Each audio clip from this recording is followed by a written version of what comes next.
बिहार में अब ये नई सरकार बनेगी तो इसका चेहरा तो अब नीतीश कुमार ही होंगे, इसमें कोई ना शक है, ना कहीं से कोई ऐसी आवाज उठ रही है जिस पर कोई ज्यादा बात करने की गुंजाइश हमको मिले।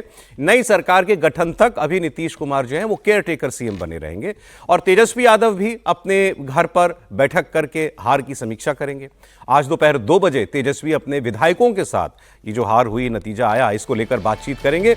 इस बीच बिहार की नई सरकार को लेकर जो फॉर्मूला बन रहा है उसके बारे में भी हम आपको बता दें। नीतीश कुमार मुख्यमंत्री होंगे और रिकॉर्ड 10वीं बार वो मुख्यमंत्री पद की शपथ लेंगे। 5 इलेक्शन जीतने का भी रिकॉर्ड उन्होंने बनाया है और अब 20 नवंबर की तारीख सब पता चल रही है जब पटना के गांधी मैदान में शपथ ग्रहण होगा और इस समारोह में प्रधानमंत्री मोदी भी शामिल होने के लिए जाएंगे। बीजेपी और जेडीयू के कितने मंत्री बनेंगे ये संख्या भी आ गई है। इस बार दोनों के बराबर मंत्री बनाए जाएंगे।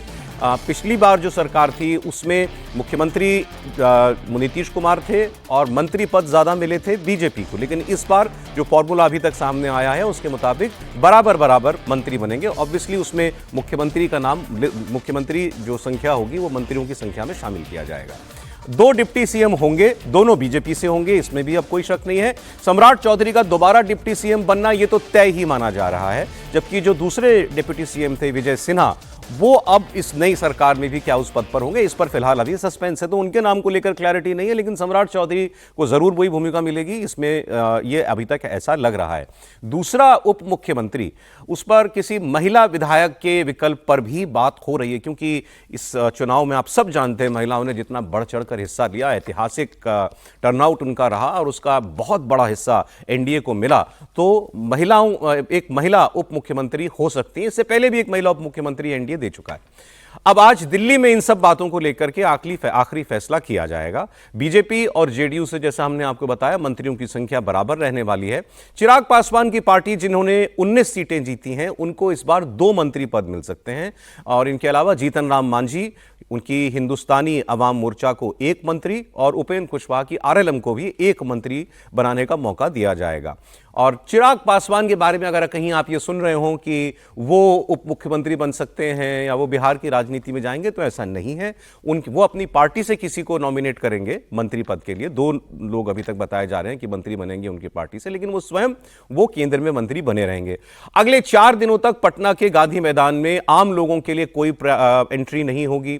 20 नवंबर को शपथ ग्रहण समारोह इसी ऐतिहासिक गांधी मैदान में होगा, जहां एक बार फिर नीतीश कुमार बिहार की कमान संभालेंगे और 2005 से लगातार मुख्यमंत्री हैं वो। ये बिहार के लिए एक रिकॉर्ड है। इतने लंबे वक्त तक बिहार के मुख्यमंत्री पद पर कोई काबिज नहीं रहा। इसको लेकर के आज जो कुछ हुआ वो जेडीयू के एक सीनियर नेता बता रहे हैं, आप सुन लीजिए।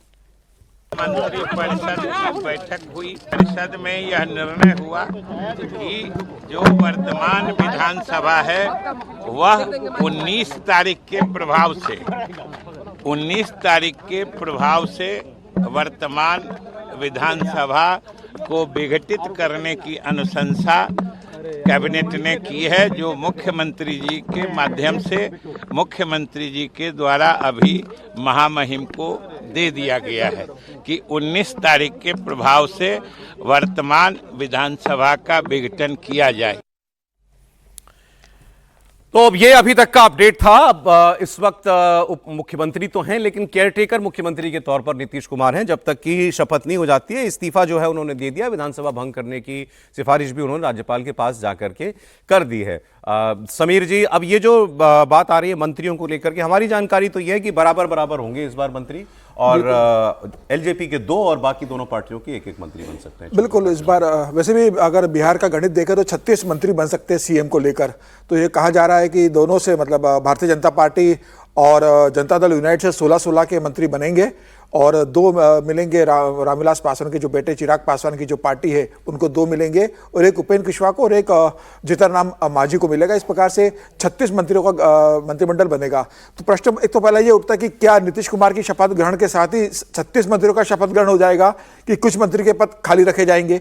क्या नीतीश कुमार 20 तारीख को अकेले शपथ ग्रहण करेंगे, उनके साथ कोई 1 या 2 या 3 जो डेप्यूटी मुख्यमंत्री उप मुख्यमंत्री बनेंगे उनका शपथ ग्रहण होगा, और बाद में फिर मिल बैठकर किसको मंत्री बनाना है, क्या विभाग देना है, उसके ऊपर चर्चा होगी। उसके पर हाँ शपथ ग्रहण में बिल्कुल लोग लेते हैं, तो मुझे लगता है कि उसके बाद इस बात पर चर्चा होगी। तो सबसे बड़ी फोकस तो रहता है कि भाई मुख्यमंत्री तो नीतीश कुमार होने जा रहे हैं, लेकिन उप मुख्यमंत्री ये लोग को सबसे बड़ी सुगबुगाहट और चर्चा है कि क्या सम्राट चौधरी और विजय कुमार सिन्हा जो उप मुख्यमंत्री रहे थे फिर से वो बनेंगे या भारतीय जनता पार्टी कोई चेंज करेगी। देखिए अगर 2020 से 2025 का भारतीय जनता पार्टी का जो कार्यकाल मतलब जो सरकार रही है 17वीं विधानसभा, उसका बड़ा इंटरेस्टिंग रहा है। मतलब 5 साल में 3 बार सरकार बनी, एक बार नीतीश ने महागठबंधन के साथ बनाई, फिर बीजेपी के साथ बनाई और फिर महागठबंधन के साथ बनाई थी, तो 3 बार सरकार बनी थी।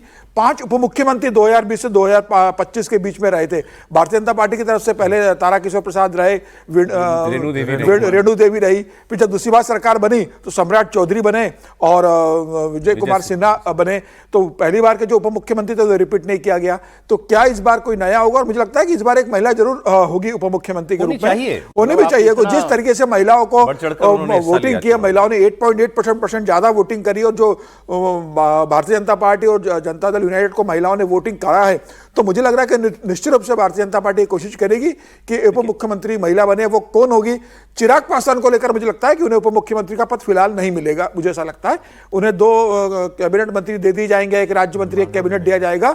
उप मुख्यमंत्री का पद 19 विधायक पर मुझे लगता नहीं देंगे। इतना बड़ा कट चिराग का भी नहीं करेंगे, चिराग भी नहीं चाहेंगे कि उप मुख्यमंत्री अगर कोई बनेगा तो चिराग फिर बिहार लौटेंगे मान के चलिए। इस वक्त 3 ही सवाल हैं, क्योंकि जो जिस किस्म का मैंडेट है तो कोई इसमें कंफ्यूजन वाली बात भी नहीं। बराबर सीटों पर चुनाव लड़ा भी गया और लगभग उसी वैसा ही नतीजा दोनों बड़ी पार्टियों को मिला भी है, उतनी कामयाबी मिली भी है। मुख्यमंत्री नीतीश कुमार होंगे, ये अब इसमें कोई डाउट नहीं है। दूसरा, डिप्टी सीएम सम्राट चौधरी का बनना लगभग तय है। दूसरा, कोई महिला को बनाया जाता है। और तीसरा, चिराग पासवान को लेकर जो आपने बात की, यही 3 विषय हैं जिनको लेकर बातचीत चल रही है। त्रिपाठी जी, देखिए मुझे लगता है कि अभी तो ये मांझी जी का बयान में देख रहा था तो बड़ा साफ उन्होंने कह दिया है कि 16 मंत्री बीजेपी के, 14-15 जनता दल यूनाइटेड के, 3 लोक जनशक्ति के और एक उनकी पार्टी और उपेंद्र कुशवाहा की पार्टी के बनेंगे। तो मतलब इसमें अब कोई कंफ्यूजन नहीं है। और वैसे भी सब लोग सबसे मिल चुके हैं। अब तो जेपी नड्डा जी, अमित शाह जी वो जाकर प्रधानमंत्री से भी बात कर चुके हैं, तो वो भी हो गई। तो एक तरह से कहेंगे जितने लोगों की मुलाकात होनी थी और जो चर्चा होनी थी वो सब हो गई। चिराग पासवान तो किसी भी स्थिति में वो स्वयं नहीं लौटेंगे तो मुख्यमंत्री का कोई मतलब देने का कोई मतलब ही नहीं। वो तो उस स्थिति में है जब भारतीय जनता पार्टी किसी नए फॉर्मूले पर जाए, तब भले ये हो सकता है कि उनको उप मुख्यमंत्री बना कर लाए और कोई नया फॉर्मूला ले।